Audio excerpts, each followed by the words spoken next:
Ladies and gentlemen, boys and girls, children of all ages, we're back. Here we go again. Quick note, we just want to mention we're without the professor this week. He's off on location getting his degree from Hollywood Upstairs Medical College. So we're just thinking about him this week. So it's not going to be the same, but we're going to roll with it. Right, Ed? We're going to roll with That's it. right. We're rolling. So we also have some big news this week. We did an interview with former professional wrestler Eccles Nelson. So stay tuned for that. And we're going to roll right into one of our favorite segments. We haven't done it in a week or two. It's Ed's Bag. Ed, what's in the bag? The mailbag today brought to you by Brock Street Brewing, brockstreetbrewing.com. So today we have it from one of our good, close personal friends from Ohio. So thanks a lot, Keith. Thanks for writing in, man. So I'm going to read it right here. Part two, right? It's part two. This is the second part of his email. Absolutely. So it's the question is about the state of youth hockey in Columbus. It's all out of control with Columbus Blue Jackets now controlling all the youth house hockey and Central Ohio travel teams, and are now competing with house hockey for ice. No full sheet practices, only half sheets. We have 11 sheets of ice for 3 travel programs and 1 AAA program, and almost 60 teams. Add 2,000 adult players, and who knows how many house players. And no plans to buy and build or buy any new rinks. So it's they have a lot of, if I understand the email correctly from Keith, they have too many kids and not enough ice. Yeah. Okay. So I think youth sports has blown up a lot over the last couple of years. It's become such a moneymaker. There's so much of a cash grab now with different things, and I'm sure Brad can relate to that too. It's not just a youth hockey thing. It's all sports thing. As much as I think less kids are playing sports, it seems like more the price tag is higher now with sports than it used to be. I mean, it used to be like $20 for a season of baseball, and then you hold a can every now and then for new uniforms, or pass the can at a game to go out for ice cream afterwards. Things like that. It was real simple. And more kids played, more kids you knew played. But as far as the amount of kids per ice, where we live, nobody hardly gets a full sheet of ice. It's usually half the team on one side of the ice, half a team on the other side of the ice. Very rarely, and I think Chris will agree, that it's very rare to get a full sheet of ice. Chris, am I correct? Yeah, it's tough with the town. We did club last year, and we at least got 1 full sheet every week on club. But it seems with the town, it's a lot tighter. This year we have not yet had, and we're almost halfway through the season, we have not yet had a full ice. Our practice times are okay. We're getting 2 to 3 touches a week on that. But with high school just started, high school starts up now. So like they're taking up a lot of the ice time with games. We're getting crappier times. They're sending us to Fall River for practices now because high school kind of takes priority. So that is hurting even more now. And we have a couple of weeks coming up where we got like 1 practice a week because of that. So we definitely could use some more rinks here. Never mind with the size market out there in Columbus, I could just imagine. Yeah, I don't know why the Blue Jackets are kind of monopolizing the the scene out there, but that's something I don't know if I can really address. The Bruins, it's like just to play at the Garden, you got to have like a all these specifications and things like that to just play on the Boston Bruins ice, and then getting your gear in and out of the Boston Garden is a big deal, and all this other stuff. I don't know. I can't really comment on Keith's situation because I don't know how the pro teams do it out there. But I'm just assuming that there's more kids that want to play, and if they don't address the amount of rinks that you can build, I mean, all you need is a steel building and a little bit of a vision to put the ice down and do an upkeep on it. I think it's a waste when kids want to play a certain sport and it's booming, and then you don't have an outlet to play. I think that's why soccer is so huge in other countries, because all you need is one ball and like 44 people to play a sport in a field, and that's all you need. I think that's why soccer is so huge internationally, because if you live in a country that doesn't have a lot of money, I mean, you can kind of fly with a soccer ball in a neighborhood. So, Brad, do you see any change like with the uh, baseball or football seasons when the high school is playing? Do the kids kind of take a back seat with that? Um, but I don't know if we've necessarily got that far with Lucas and his sports. I mean, at his age, it's pretty easy to find a field. But I also don't mind just taking him to some old sandlot and hitting some baseballs. I think for organized practices, though, with all the travel ball clubs and the sports plexes and stuff like that, I did run into an issue, coaching his flag football team, just trying to get a field for practice. I couldn't find anybody that would let me practice without me paying a fee, throwing down. I'm like, here's a night.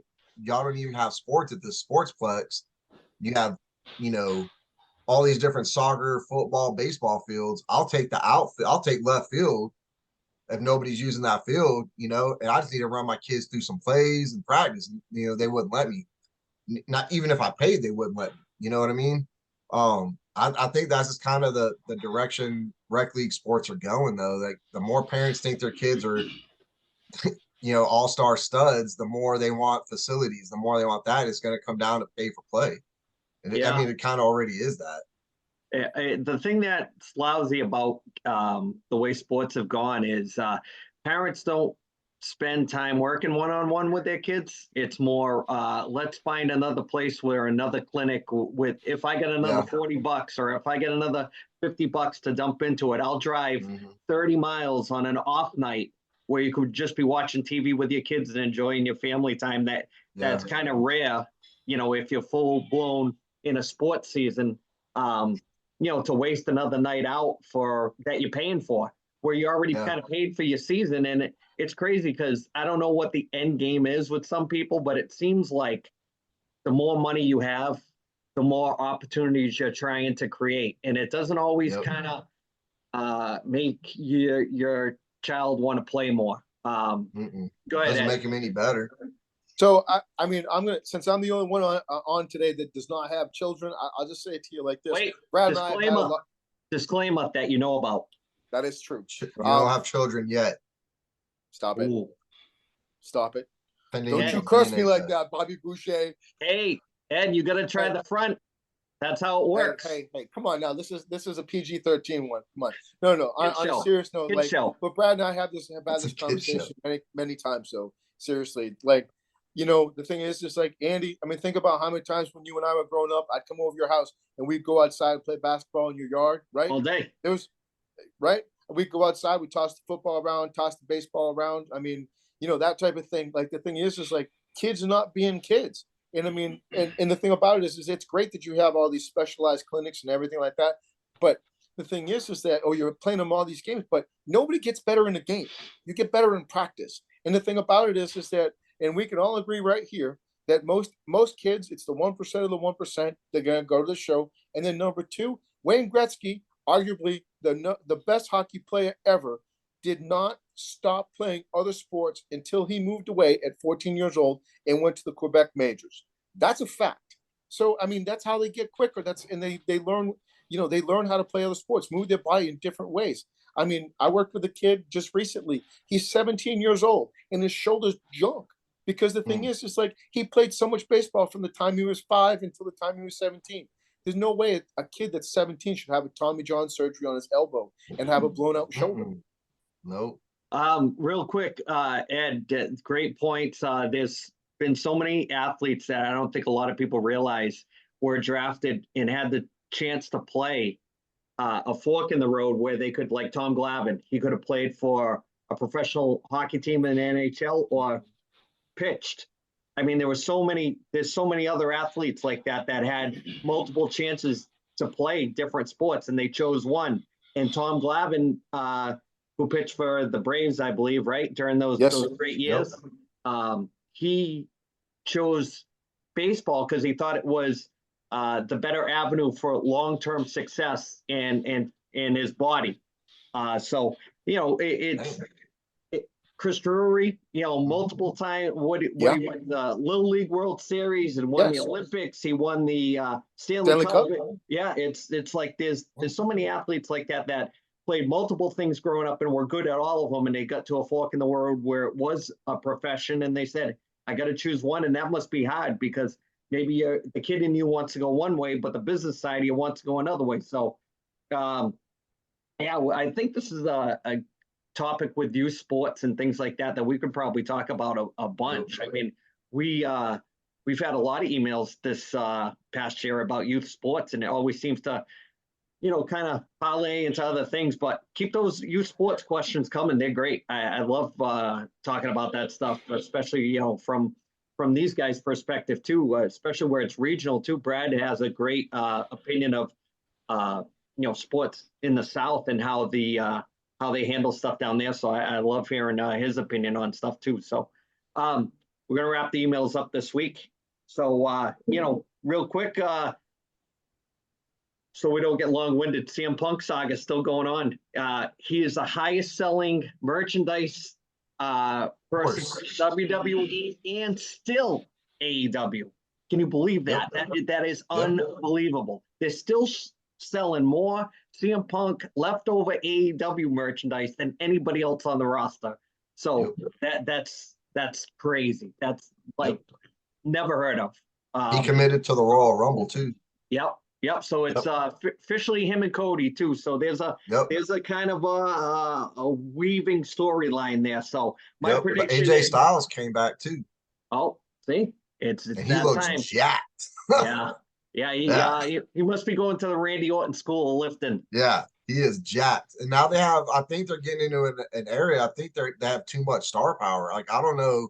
And they're all coming after Roman Reigns. Like, I don't know what they're going to do with the storyline right now. It's great though. I think Cody's still going to win the Royal Rumble, and I think CM Punk is going to kind of get screwed, and somehow his match at WrestleMania is going to be him and AJ Lee versus Seth Rollins and Becky Lynch, and it's not going to be for a title. It's just going to be for, just to get him over that WrestleMania hump, and then kind of that's my prediction. So we'll see if I'm right. So speaking of being right, speaking of pro wrestling. Ed, let's do the lead in for this interview to replace Tom Shitty Picks this week. Great interview this week. Take it. It was an awesome interview. This week's interview is sponsored by GoonGuard.com. Check them out right here. There is a discount code for 15%, 1973. So this interview was with Knuckles Nelson. He was the NWA Tag Team Heavyweight Champion of the world for a while, traveled all over the place. We had the honor, and we were extremely humbled that he came on an interview with us. He spoke about his book, Yoga, talked about his travels, and we will be having him on again. And it was just awesome having him. So GoonGuard.com, check them out. Multiple mouthpieces, next generation. They're great, and maybe one day I'll actually put one in for the interview. Hello, everyone, and welcome to a special episode with Knuckles Nelson on the 1973 podcast, and so happy to have him. First wrestler ever on the podcast. As you know, lifetime wrestling fan, so it's great to have him on. So, Knuckles, we want to get started by just asking you how you got your start. Were you a fan growing up?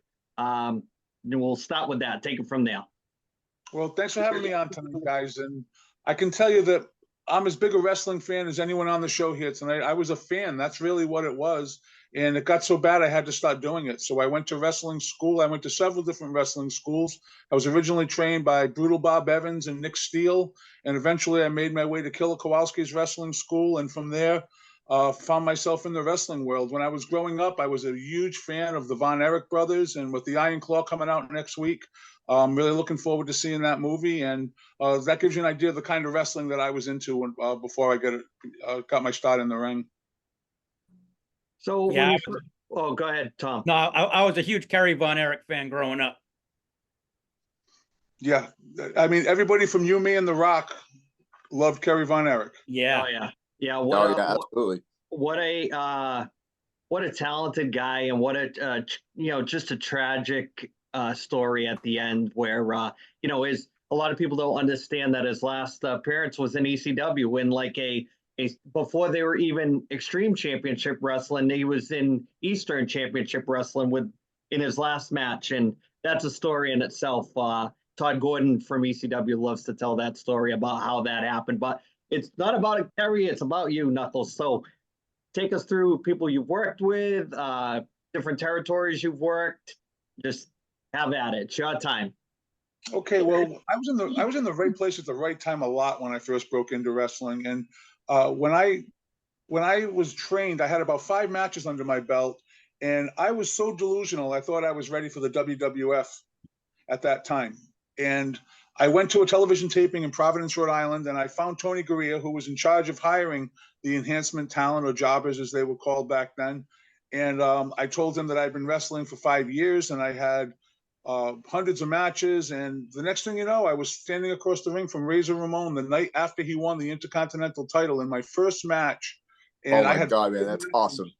And Razor had been wrestling since the 1980s. And I'm standing across from him. He gave me the toothpick in the face, and before I knew it, I was in the Razor's Edge, and it was all over. And I knew I had to go back to the independents at that point and get some more experience. And it wouldn't be until 1997 before I started getting back around WCW and WWF. So that's a great time. It was like the second boom with all the kids that grew up watching it in the 80s seemed to be older, and they kind of caught fire when they were older and kind of in that college, high school age. And, they kind of changed the attitude era for, the kids that grew up in the 80s. That's how I always look at it. If you were 10 in 1984, you were in your 20s in, 98, and they kind of catered to that audience. So they caught lightning in a bottle kind of twice with that. So when you were in that realm, did you have a lot of good experiences? Did you wrestle a lot on Nitro or Raw again, or how did that go?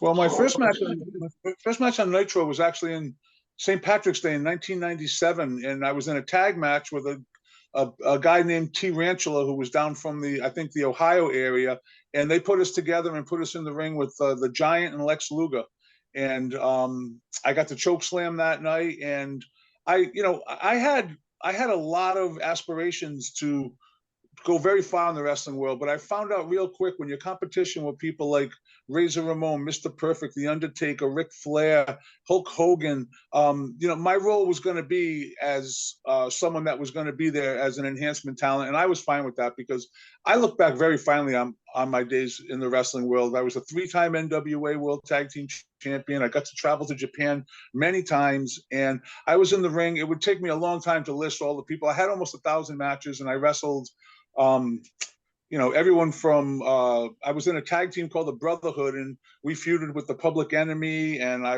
wrestled the Dudley Boys, and I wrestled the Headbangers, and I could keep going. There was a lot. In the singles competition, I wrestled one of my favorite matches was against Cactus Jack in a Falls Count Anywhere in the Building match. I wrestled Too Cold Scorpio. I wrestled Scotty Too Hottie. I mean, all the matches of the people that it's a long list of people. Did you ever get on board with any of the ECW shows that came up around our area? Waltham, they came to Fall River a few times. The dog track up where the mass transit incident happened. Did you happen to go to any of those shows, or when they were hot? Yeah, so the thing about ECW was I worked for Tony Rumble. Tony Rumble was my manager, the Boston Bad Boy. He opened a lot of doors for me in wrestling, and him and Paulie Dangerously, Paul Heyman, did not get along very well. Paulie was not a fan of Tony Rumble's and vice versa. So when I was desperately trying to get into ECW, I can look back now. I never had one match in ECW, and thank God I didn't, because I would have got all caught up in that culture and the drugs and alcohol and violence, and they probably would have found me dead in a hotel room. So looking back on it now, I was begging them to come to ECW, and I would have jumped off a building back then. But I'm pretty lucky that didn't happen, because ECW was a lot of fun, and it was a really revolutionary wrestling promotion. But what was going on behind the scenes was not good. Yeah. Yeah, I totally agree. The more I was really big into the shoot interviews when they first started coming out because kayfabe was kind of going by the wayside when Vince made it, openly entertainment. And to tell you the truth, we talk about this on the podcast all the time. I missed that. I missed the kayfabe. I missed the not knowing what's going to happen, or somebody on a Twitter or something letting the cat out of the bag with an angle. I miss all that stuff. I'd rather just watch the storyline play out, and kind of get drawn into it. And that's what I miss about old school wrestling compared to how it is now. And there's too many high spots. There's not enough storytelling. We talk about it all the time. I miss the days of when valets were valets and managers were managers. And I don't think it'll ever be like that because it's gone so far away. And that I still watch it religiously. I get with these guys, we do stuff with it for the podcast, but it's not what it once was. I don't know if you agree, if you disagree on the current state of wrestling. Well, I can sum it up by, in addition to my time in the wrestling world, if you fast forward, I'm also a writer and an author, and I can tell you about the book that I wrote later, but I'm also a writer for Rhode Island News Today, which is an online newspaper, and I interviewed a gentleman named Tom Burke, who is a wrestling historian who you may not have heard of, but Tom Burke has been around wrestling since the 1960s. And to just piggyback on what you just said, he told me in no uncertain terms, the magic is gone. And when he said it that way, I understood exactly what he meant.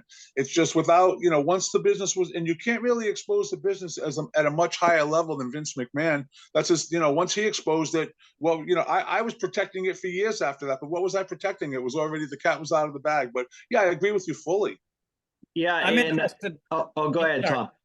I'm interested. What do you think of that show, Dark Side of the Ring? Is that something that you think is exposing it more than it should be? Or what do you think of that show?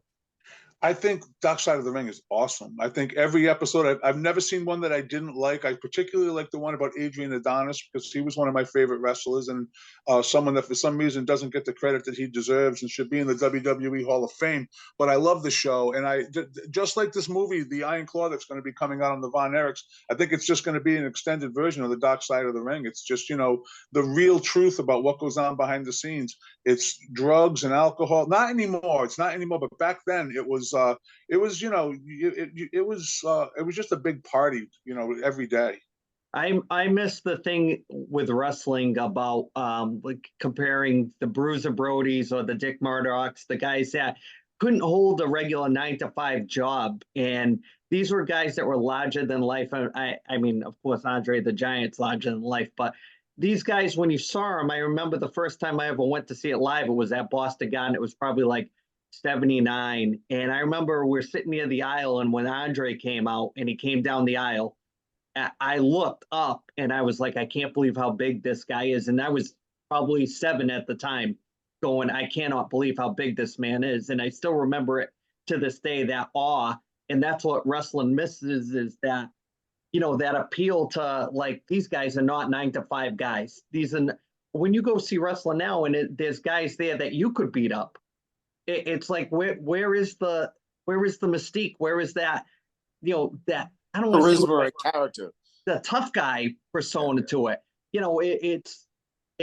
There's so many high spots and high flyers and nothing makes sense and everybody kicks out of everything. And a finishing move is not the DDT was lights out. Look at what they've done to the super kick. I mean, we talked about that last week on our podcast. They totally turned that move into like just another, like a hip toss. Well, you mentioned Bruiser Brody. Could you imagine dropping Bruiser Brody into a wrestling ring today? I mean, No. it would be awesome for one thing, but it wouldn't go well for the other wrestlers. No. Those days are gone. The days are gone forever. I have nothing against wrestlers like Adam Cole or MJF or any of these guys, but you got to look like you can hurt somebody. Right. I like it. Exactly.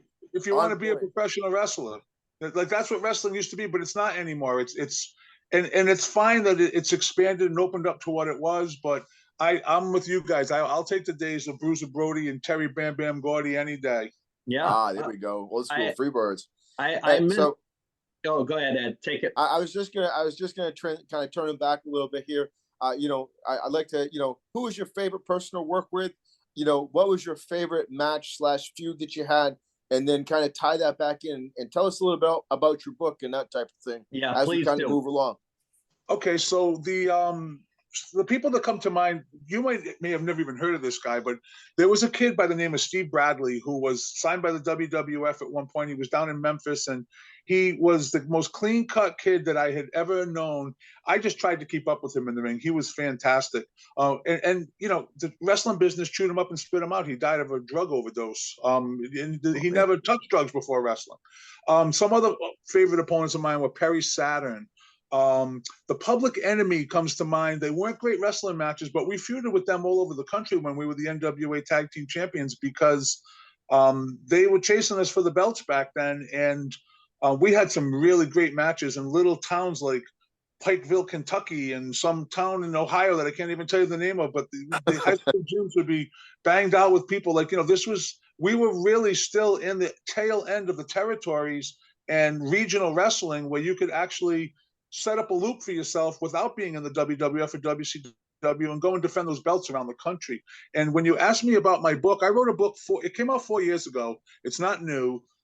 It's called Waking Up from the Wrestling Ring to the Yoga Mat. And I actually had a long run in the wrestling world, and it was all fueled with drugs and alcohol and partying. And at one point, I got my act together and I cleaned up my act, and I got heavily into yoga. I started going to a place right in Rhode Island called Rhode Island Power Yoga, and it changed my life. And everything that happened to me after I got into my body got healed up and got really healthy. And I can't really say where the writing came from, but I barely graduated from high school, and I ended up writing a 400-page book that went to #1 in new releases in several categories on Amazon. So it was pretty successful, and that led me into being a writer for Rhode Island News Today. And that was a few years ago. So the book came out when COVID was at its height. So there were no book signings and no, going on any type of tour with the book or anything like that at all because everything was shut down. But, I sold quite a few copies even under those circumstances, and I still sell them today. And there's a lot of stuff that I wouldn't call self-help. It's more personal growth. And I've gotten a lot of positive response from it. And what's the name of the book, Knuckles? It's called Waking Up from the Wrestling Ring to the Yoga Mat. It's on Amazon. Like I said, though, it's not new. It's been out for about 4 years, and people ask me if I'm going to write another book. But at the moment, I have a really nice life. Myself and my girlfriend Michelle are just enjoying life, and in the warmer weather, we drive around on my motorcycle all over the place, and I'm kind of taking a little break from writing, but you never say never. Who knows? When we hold on, Tom. When we post this interview, we're going to post a link for your book too in the interview, so people that want to find it, they'll be able to check it out on Amazon when it drops. So go ahead, Tom.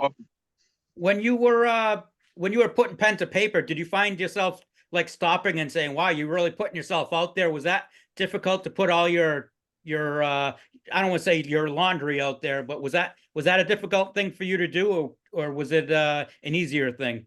Well, what happened was I was going through a very difficult time. I had changed my lifestyle completely, but I still wasn't really happy. And I had this crazy idea to jump on my Harley Davidson and drive deep into the mountains of Virginia to look up my childhood hero, Handsome Jimmy the Boogie Woogie Man Valiant, who was a perfect stranger to me at the time.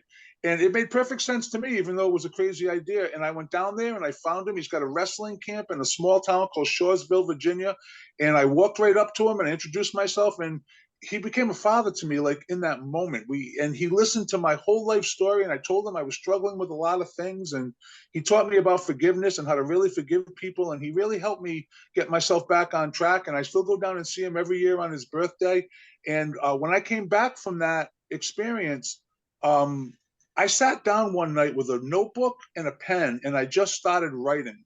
And I don't know what happened. I filled up the notebook on both pages.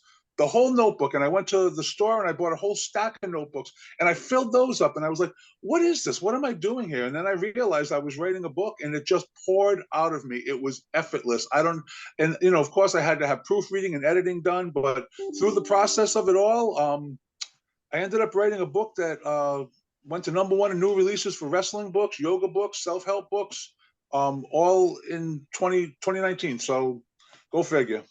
What a cool It's guy a to great meet. story, isn't it? Yeah, what a cool guy. Met him like, as a matter of fact, the last time I met him, he was up here at one of the fan fests, and I got to meet him with my son, and they took a picture together. And he was always one of my from that Paul Jones Army days and Shaska Watley and that storyline, Valiant War in '84 and all that. I love that guy. I Well, absolutely. let me quickly just mention, he owns and operates Boogie's Wrestling Camp, Hall of Fame and Museum on Allegheny Springs Road in Shawsville, Virginia. It's right outside of Roanoke.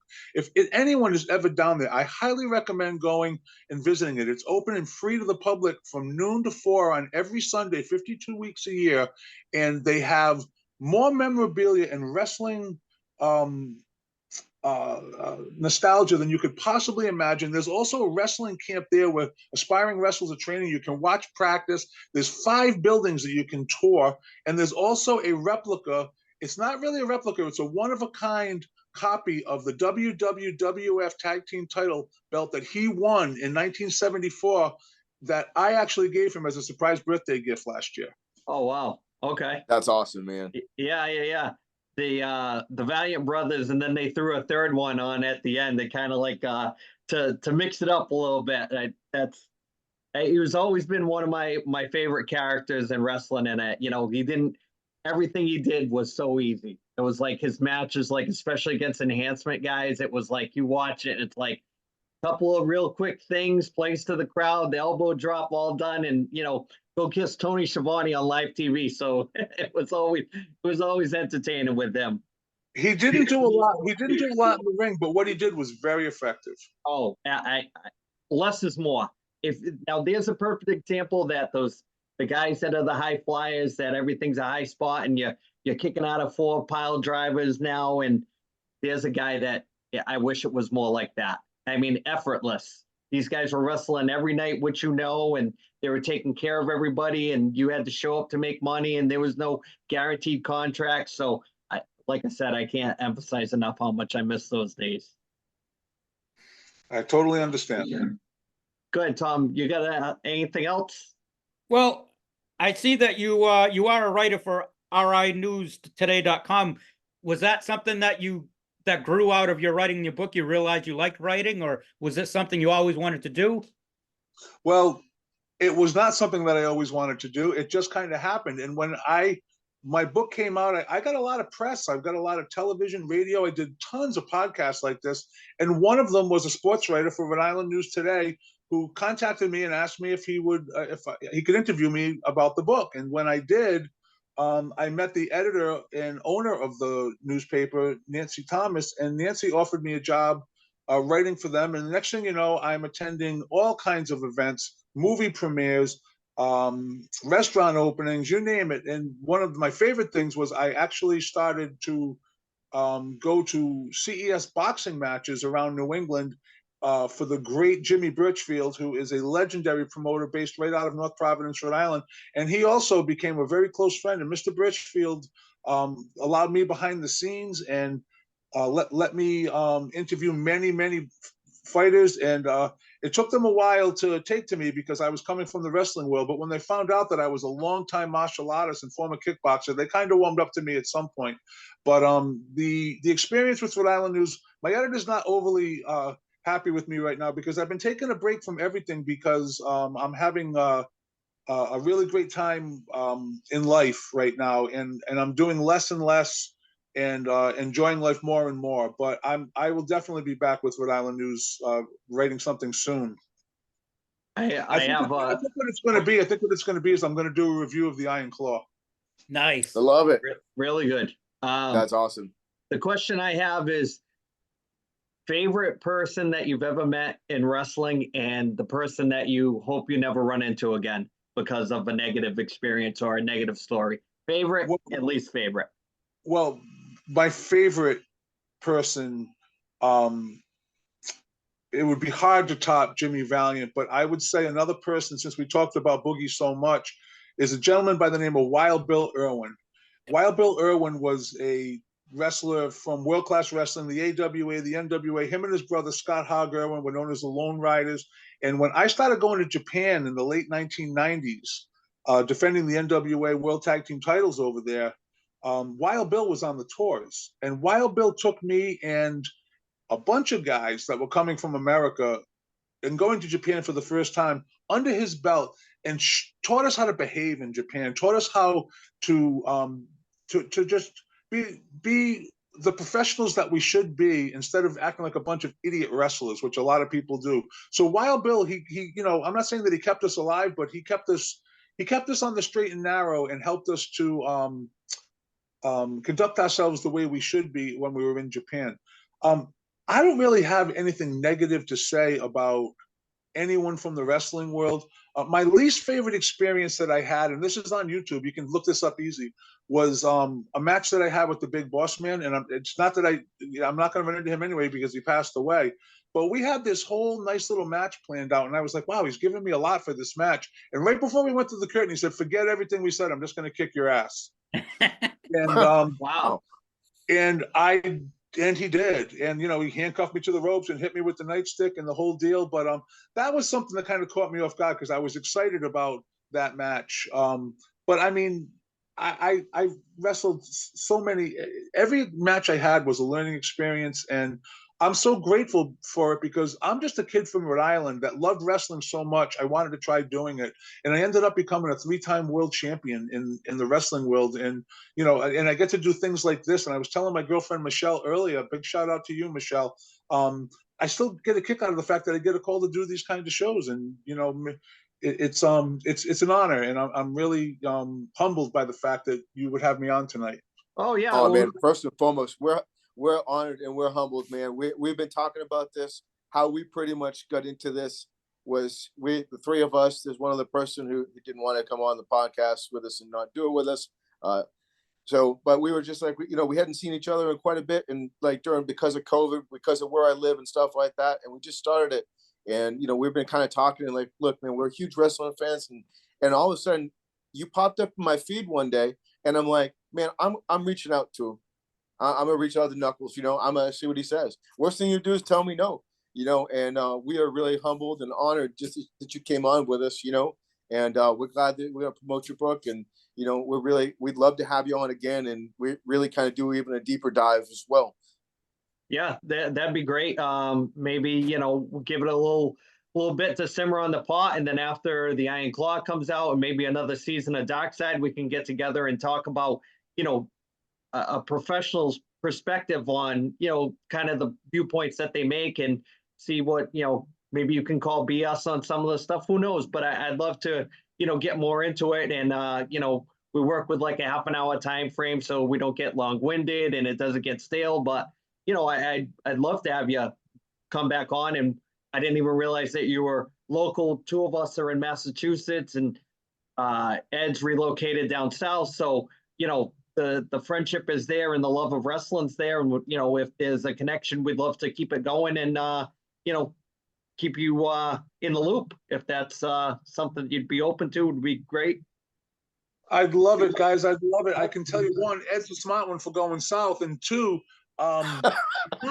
it's not easy. It's not easy doing a show like this. It's not easy doing a podcast. I had a television show back in the 90s called This Week in Wrestling. We did 102 weeks of TV, and it's hard to build an audience. It's hard to keep it going, and it's hard to keep it fresh and keep it interesting. And I'm very impressed with what you guys do here. This is a great show, except for the Philadelphia Flyers thing I see in the background. Everything is cool. I think you see the shirt I'm wearing here. I hope you see it anyway. That's a whole nother thing. You don't know how many people that we know come on this show and take shots at me for America's team, Philadelphia Flyers. I'm not gonna take a shot at you, but I will say, in the words of the late great Boston bad boy Tony Rumble, I'm Boston born and Boston bred, and I'll be Boston bad till I'm Boston dead.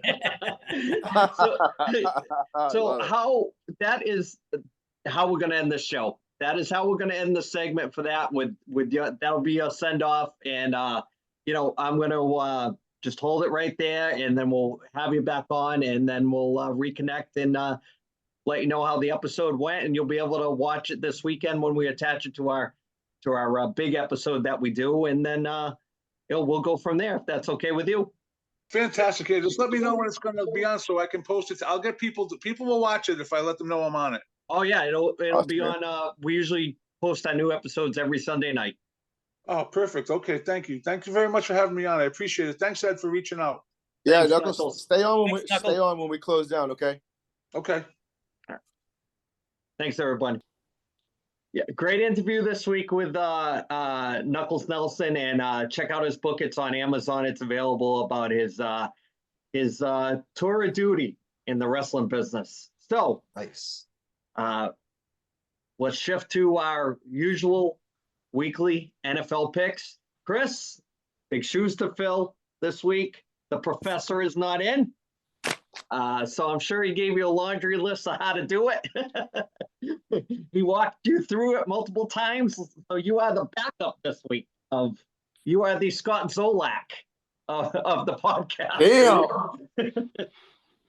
Big shoes to fill here. Big shoes to fill. So week 16, right? Yes, we're doing Yes. week 16 picks. And it's brought to you by Purchase Street Records, 53 Pope's Island, Unit 2, New Bedford. If you're ever stuck on that crappy old Fairhaven, New Bedford bridge, why not get out of your car, walk 2 seconds away, right into Purchase Street Records, check out what he's got down there. It's a great store. Roger's a good guy. Week 16, we're going, let's see the first games we got here.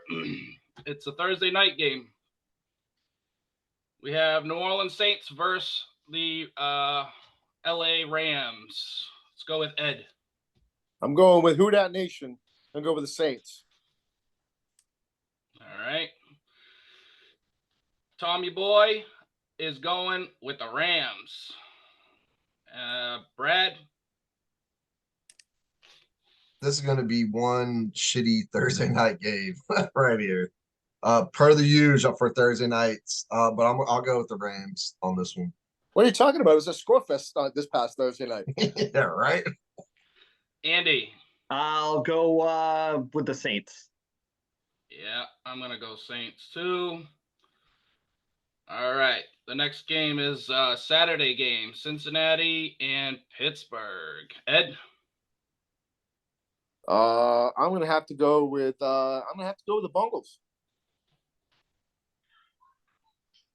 All right. Tom has a very strategic way he's picking this week. All right. And he was a busy man enjoying his vacation.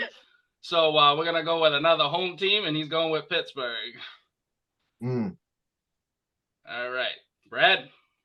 And I want to pick Pittsburgh, but they are a straight dumpster fire right now. I mean, Cincinnati is playing a lot better, so I'll go with Cincy. Tomlin was about ready to lose his mind at that press conference yesterday. Yeah. Andy? Yeah. I am going to walk like an Egyptian and take the Bengals. Damn. All right. Cincy for me too. Pulling out 8th grade on that. Another Saturday. That's the Saturday night. That was a Saturday afternoon. This is Saturday night game. Buffalo versus the Chargers. Ed? Well, I mean, considering the fact that the Chargers scored 21 points and the Raiders hung 70 on them, I'm still going to go with the Bills. All right. This is where I think Tom should have not went with the home teams, but he's going with the Chargers. Brad, go for it. And I think the curse of Kellen Moore has finally struck. Y'all see why the Cowboys got rid of him. Buffalo is on a roll, so I'll go with Bills on this one. Andy? I like my football the way I like my wings. I'm going Buffalo. All right. Same with me, Buffalo. All right. Now we're on to Sunday's games. Indy versus Atlanta. Ed? I'm going with the Falcons. Tom is Falcons too. All right. Brad? Indy. Minshew Andy. Magic. Andy? Birds. Beds. Birds. Larry Um, Birds. I'm gonna take Indy on that one. All right, next game: Seattle versus Tennessee. Ed. I'm gonna go with Seahawks, man. All right, Brad. Seattle. Andy. Give me the Hawks. All right, and I'm going to Hawks too. Next game: Detroit and Minnesota. Good divisional game. Ed. I'm gonna go with the Lions, bro. Yep. Brad. Yeah, I don't see how the Lions don't win this one. Yep. Oh, Tom's you just going. put the curse on him now. Yeah. Tom's going with Minnesota. Andy. Freaking Told Ricky ya. Bobby over there. I told you they're going to the Super Bowl. I told it. Go back and look. I don't know what week it was. 8, 7, 3. I don't know. Lions. All right. Oh. Washington and the Jets. Jets. Ed. This kills me to do this pick, but I mean, the Commanders let go their head coach, and so I'm going with the fireman Ed. That would be the Jets. All right. Brad.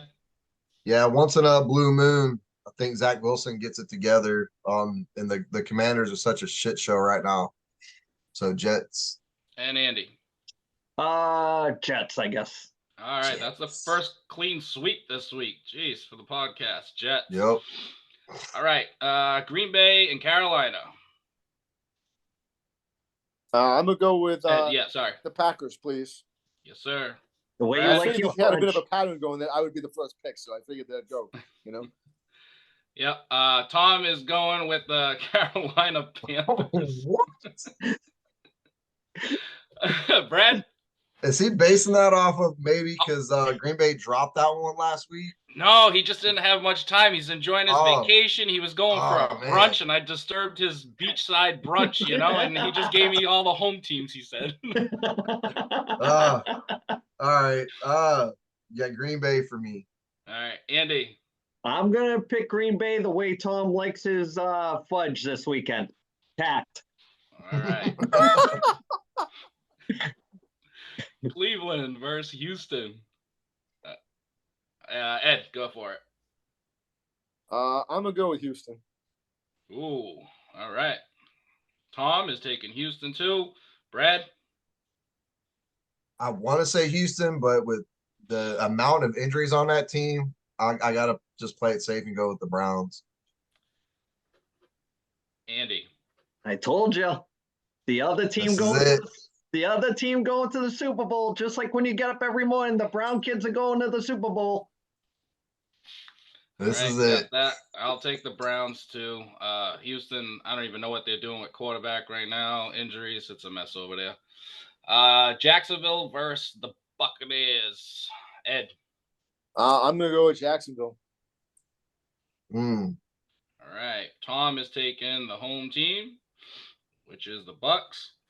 Brad. Hey, picking against your home team, Ed. I'll go with Jacksonville. I like that pick for this game. All right. And Andy. I'm gonna go Tampon Bay this week. All right. Bang. Bang, bang. Next game, Arizona versus Chicago. Ed. I'm going with the Bears. The Bears. Even though Dick is not coming out there, but I mean, Nope. All right. Tom's going with the Bears. Brad, sorry. The Bears. All right. Andy. I'll go because they play in such a great climate this time of year. I'll go the Bears. All right. And you know what? I'm going to take Arizona on this one. Hey, the Coyotes, Yeah. good man. Just a slight feeling there. All right. Yay. Dallas and Miami. Game of the week. I can't believe I'm going to say this, but I think the Cowboys are going to win. MVP, baby. All Dak for right. MVP. Brad, Is it? I will ask because That's a I heart. feel like one day you're going to change your mind on your favorite football team. Wink, wink. Brad. It's not gonna happen, man. Cowboys all day. All right.